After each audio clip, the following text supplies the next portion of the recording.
it's their best chance for more than 20 years. I mean, England have been quite poor at ODI cricket for quite a long time. I think not since '92, when they got to the World Cup final, have they really looked as if they might threaten, although they did get to the final of the Champions Trophy in 2004.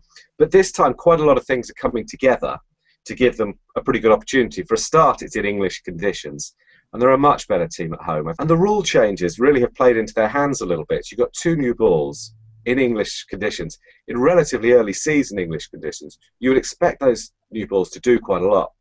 England have the bowlers who like that, who can exploit that, and they have the batsmen who are perhaps better suited to negating that than other sides, who some other sides are still in that sort of traditional, have a bit of a bash at the top of the order ODI cricket. England aren't like that. I know some people think that's a weakness. I think in this tournament, I think it will prove to be a strength, but we'll see. All I'd say is that you look at someone, the classic guy who is accused of having a problem in that area is Jonathan Trott. The records suggest overwhelmingly that England win when he plays well. I think they've played 23 games as of before the ODI series against New Zealand. Since the start of 2012. He's played in 17, and I think they've only lost twice when he's been playing. I think of the other 6 games, they've lost 4 times when he's not played. So I think those figures tell you everything you need to know. In Asian conditions where the scores might be 300, that might not be the batting lineup that England need. But in English conditions, with the ball moving around, where a winning score might be 250, 260, I think it's a pretty good side. But look, they are missing Kevin Peterson. We can't avoid that. He's got a knee injury, hasn't recovered in time. It's a massive blow. I mean, Kevin Peterson would get into any side in the world, wouldn't he? And whatever people say about his ODI record, which is it's a bit checkered, whatever people say about his influence in the dressing room, which is debatable, he's a match winner, and there's every side who plays against England will be delighted he's not there. And he was that guy who came in at number 4 and could up the tempo very, very easily and change the game very quickly. So they're definitely going to miss that. Joe Root comes in and said, fine player, but he's not KP.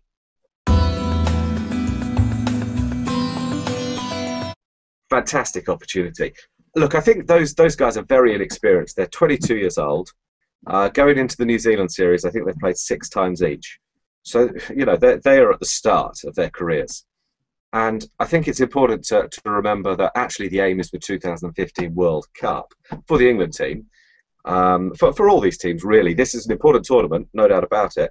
But the World Cup's bigger, I think that's fair to say. So these guys are being picked with a view to what they can do a couple of years down the road, really. Now, people know about Joe Root already, I think. He's a versatile player. He's absurdly calm for a man of his age. He seems to have an awful lot going for him. Butler's interesting. I think he's averaging something like 9.5 in ODI cricket at the moment. Small sample size. But he is an extraordinarily talented player. Whether they're asking a bit much of him a bit soon, well, they probably are. He's going in at number 6. He'll be expected to pick the tempo up. He's also keeping wicket. He's not first choice wicketkeeper for Somerset in the county championship, and now he's keeping in ODIs for England. That's a huge ask, and I think there will be days when he looks a bit uncomfortable doing that.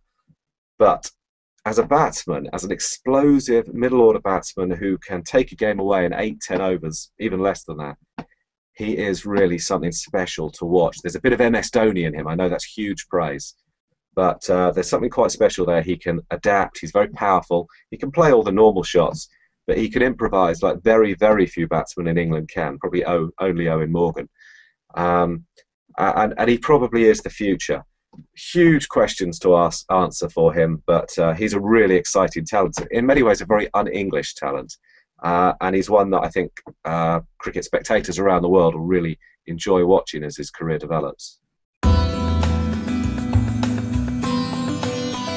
Well, the weakness, I suppose, is that they're specialists.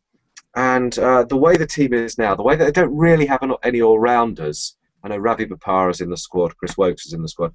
But really, I think they're going to play 6 batsmen with Jos Buttler at 6, and then 5 bowlers.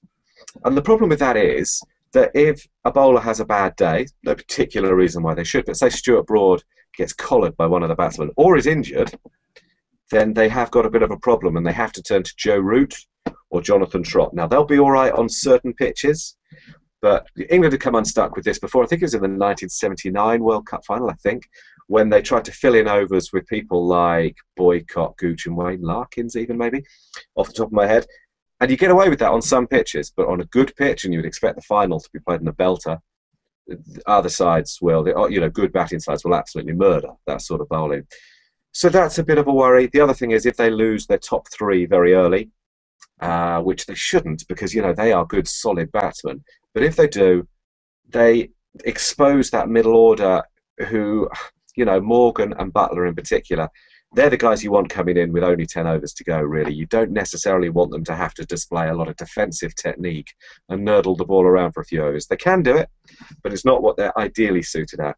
So England's greatest strength really is their greatest weakness, is that they've embraced specialism rather than go with bits and pieces players. I think it's the right way to go, to be honest, but there may be days when it comes unstuck, and in a tournament, such a short tournament, where you just cannot afford a bad day, anything could happen. Personally, I think that makes it really exciting. I'm really looking forward to it.